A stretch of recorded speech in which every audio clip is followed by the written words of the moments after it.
যখন আমি কালকে রাত 3টা পর্যন্ত ঘুমাইতে পারছিলাম না, আমার তো টাচ মোবাইল নাই, আমার ছেলের মোবাইলকে বললাম যে বাবা তুমি একটু ফিলিস্তিনের খবরটা দাও তো।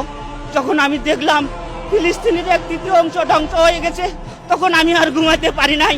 কালকে আমি এই ক্লাবের থেকে শেয়ারগুলো সংগ্রহ করেছি, এই সকালে আসা এই মুক্তিটা পুতুলটা বানাইছি। বানানোর পরে আমার তো শক্তি নাই, সমর্থ নাই। এই ইসরায়েলের নেতানিয়াহুকে আমি কিভাবে ঘৃণা জানাচ্ছি, এবং বর্ষা এবং তীর দিয়ে, যেটা ঐতিহাসিক যুদ্ধ হয়েছিল, সেই বর্ষা এবং তীর দিয়ে আমি তাদেরকে ধিক্কার জানাচ্ছি। এবং যদি কাছে পাইতাম তাহলে আমি নিজেও শহীদ হইতাম এবং তাদেরকেও শহীদ করার মতো কলাকৌশল তৈরি করতাম। এই আবেগে আমি,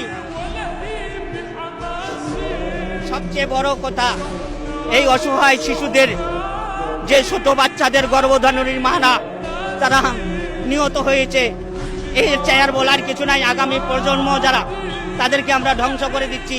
একজন মানুষকে হত্যা করা একটা পুরো জাতিকে ধ্বংস করা।